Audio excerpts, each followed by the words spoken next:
안녕하십니까. 이번 영상은 도무지 들어가면 안 되는 상권과 입지에서 제품으로 승부한 생선조림 전문점을 통해 식당 성공 요인인 QSCV와 비즈니스 모델 등을 알아보도록 하겠습니다. 도대체 이런 고객들이 끊임없이 찾아오는 이유가 뭘까요? 이곳은 한마디로 아늑한 실내 정원에서 기분 좋게 식사할 수 있는 음식점입니다. 품질 대비 가격이 저렴한 가성비 좋은 식당으로 가족 단위 고객들이 많이 찾는 곳입니다. 내비게이션의 도움 없이는 찾아가기 힘든 이곳이 어떻게 20년 이상을 맛집으로 소문이 났는지 함께 알아보겠습니다. 오늘은 고양시 일산서구 성명동에 위치한 깔치조림 고등어조림 전문점 다선을 소개합니다. 이곳은 2001년 1월에 오픈하여 20년 동안 맛집으로 소문난 곳입니다. 우선 식당의 성공요인 QSCV, 즉 퀄리티, 서비스, 클리닝네스, 바이브에 대해 이야기해 보겠습니다. 즉 맛과 품질, 친절과 적대 서비스, 위생 청결, 그리고 분위기에 대해 중점적으로 살펴보겠습니다.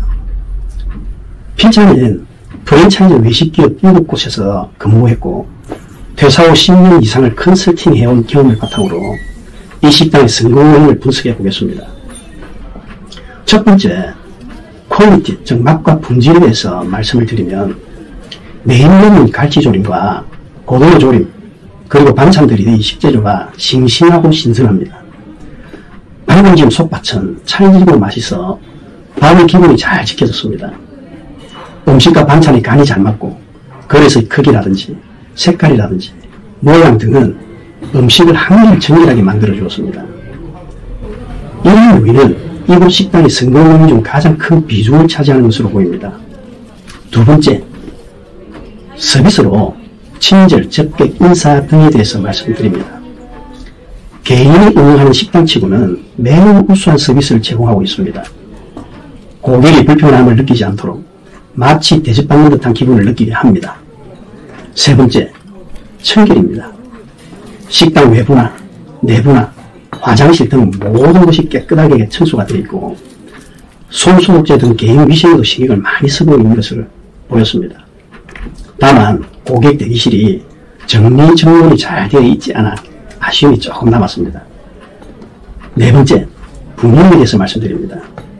이곳 식당의 차별성은 바로 분위기입니다.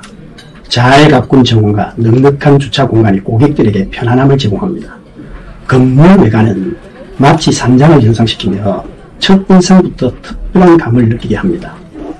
내부는 아늑하고 편안한 분위기를 자아내고 대형 식물이 잘 배치되어 있어서 마치 시골에 들어온 듯한 느낌을 줍니다. 대기실 또한 실내 정원으로 꾸며져 있어 기다리는 시간도 지루하지 않습니다. 다섯 번째, 마지막으로 가격을 말씀드립니다. 가격 대비 품질이 우수하며 가성비 좋은 맛집으로 손색이 없습니다. 이렇게 QSCV가 적절히 조화되어 있어 성공적인 식당 운영을 위한 필수 요인들을 잘 갖추고 있습니다. 그리고 이제 상권 및 입지 분석에 대해서 말씀을 드리려고 합니다. 이곳은 식당이 절대로 입점하면 안 되는 상권과 입지 조건을 가지고 있습니다. 상권은 고양시 일산동로 설문동으로 계획관리 지역에 위치해 있어서 주변에 작은 규모의 공장과 창고 등이 밀집해 있습니다. 거주인구는 592명, 직장인구는 1263명으로 외부에서 고객이 마음먹고 찾아오지 않으면 성공하기 어려운 상권입니다. 입지 또한 100점 만점에 57.5점으로 제가 출점 컨설팅을 했다면 도시락을 사들고 다니며 반대했을 그런 위치입니다. 하지만 이런 상권과 입지의 열악함에도 불구하고 제품력과 상품력으로 성공을 이룬 식당의 사례입니다. 매출 및 손익분석에 대해서 말씀을 드리고자 합니다. 그렇다면 이곳 식당은 도대체 얼마나 벌까요? 바로 이 부분이 가장 궁금하지 않을까요? 최근에 빅데이터를 기반으로 매장의 월 매출을 추정할 수 있는 오픈업이라는 웹사이트를 이용해 보았습니다. 결과는 2025년 2월 추정 매출이 1,600만원에서 2,500만원으로 나타납니다. 하지만 이런 식당의 매출은 일반적으로 업계 평균을 반영하여 추정할 수 있습니다. 필자의 오랜 경험에 의한 손익분석을 해보면 한식 전문적인 일반적인 업계 마진은 대개 10%입니다. 이 부분은 경영자의 인터뷰를 통해 확인된 것이 아니므로 정확한 수치는 다를 수 있습니다. 예를 들어 재료비, 인건비, 월세, 수도 관계비 등을 고려했을 때 총 비용이 2,500만원 내외일 것으로 예상할 수 있습니다. 하지만 이 수치는 실제 운영에 따라 달라질 수 있으며 경영자의 의견을 통해 확인하는 것이 중요합니다. 따라서 월 매출과 비용 그리고 세금 등을 비교했을 때 경영자의 현금 흐름에 따라 변동이 있을 수 있으며 순수한 수익은 400만원에서 500만원 정도로 추정이 됩니다. 그리고 이제 비즈니스 모델을 점검을 한번 해보면 첫 번째 비즈니스 모델 4블록 및 9블록 캠퍼스를 이용해서 점검을 해보도록 하겠습니다. 예비 창업자와 기존의 자영업자가 알아야 할 이곳 식당의 비즈니스 모델 4블록 그리고 9블록 캠퍼스에 대해 집중적으로 알아보도록 하겠습니다. 큰 틀의 비즈니스 모델 4블록은 누가, 무엇을, 어떻게, 얼마로 이렇게 구분을 합니다. 누가 부분은 비즈니스 모델 9블록에서 고객 세그먼트, 고객 관계, 채널에 해당합니다. 무엇을 부분은 가치 제한에 해당하며 어떻게 부분은 핵심 자원, 핵심 활동, 핵심 파트너에 해당합니다. 그리고 얼마나 부분은 비용 구조와 수익원에 해당합니다. 따라서 이곳 식당의 비즈니스 모델 9블록 캔버스를 점검해보면 우선 고객 세분화에 대해서 알아보도록 하겠습니다. 첫째, 고객 세그먼트. 즉 고객 세분화는 한식 애호가, 지역주민, 가족 단위 고객, 그리고 이제 인근 있는 청하공원에 방문했던 그런 이제 방문객들, 이런 부분들이 주요 고객층으로 설정할 수 있으며 이들의 요구를 충족시키기 위한 전략을 마련합니다. 두 번째는 핵심 파트너로 진행 농가 및 신선 식재료 공급 업체와의 협력을 통해 항상 신선한 재료를 조달받습니다. 이런 제품 품질을 높이는 데 중요한 역할을 하게 됩니다. 세 번째, 가치 제한 부분에서 20년 이상을 쌓아온 신뢰와 맛, 그리고 품질 대비 저렴한 가격으로 고객들에게 뛰어난 가성비를 제공합니다. 아늑한 분위기와 정원 또한 고객 경험을 향상시킵니다.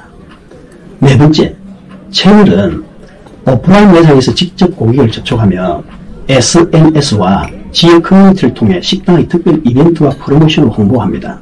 다섯 번째, 고객 관계는 고객 맞춤형 서비스를 제공하고 단골 고객 관리에 힘을 씁니다.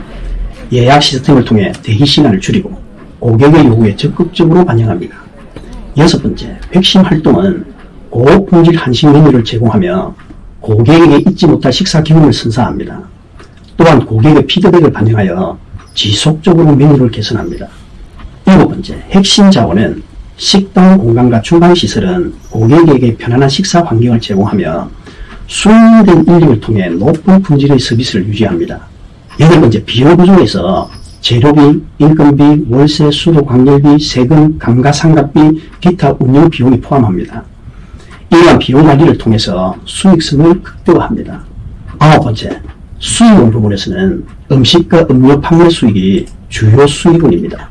자, 이제 이렇게 이인지 생선 조림 전문점이 어떻게 성공했는지, 얼마 정도의 수익을 올리고 있는지 이렇게 설명을 드렸습니다. 이제 여러분들한테 그에 대한 경험을 이제 정리해서 말씀을 드리면, 어려운 경기 상황에서도 이처럼 성공적으로 운영되는 식당을 보면 상권과 입지에만 의존하지 말고 제품력과 상품력에 집중해야 한다는 중요한 교훈을 얻을 수 있습니다. 이 식당은 열악한 입지 조건에도 불구하고 고객의 니즈를 충족시키는 고품질의 메뉴와 뛰어난 서비스로 고객의 사랑을 받고 있습니다. 특히 고객 맞춤형 서비스와 신선한 재료를 사용한 메뉴는 고객들에게 잊지 못할 경험을 선사하며 이는 단순한 식사 이상의 가치를 제공합니다. 이런 요소들이 결합되어 고객의 충성도를 높이고 매출 상승으로 이어지는 것입니다. 이처럼 성공적인 사례를 통해 여러분도 좋은 모델을 벤치마킹하여 차별화된 전략을 세우고 성공적인 사업을 이루시길 바랍니다. 힘든 환경 속에서도 끊임없이 변화하고 발전하는 자세가 필요하며 이를 통해 여러분의 비즈니스도 더욱 성장할 수 있을 겁니다. 이 영상이 유익하셨다면 구독과 좋아요를 눌러주시면 큰 힘이 됩니다. 여러분의 응원이 저에게는 큰 동기가 부여가 됩니다. 앞으로도 더 많은 유익한 정보와 흥미로운 이야기로 찾아뵙겠습니다. 다음 영상에서 또 뵙겠습니다. 권영삼 박사입니다.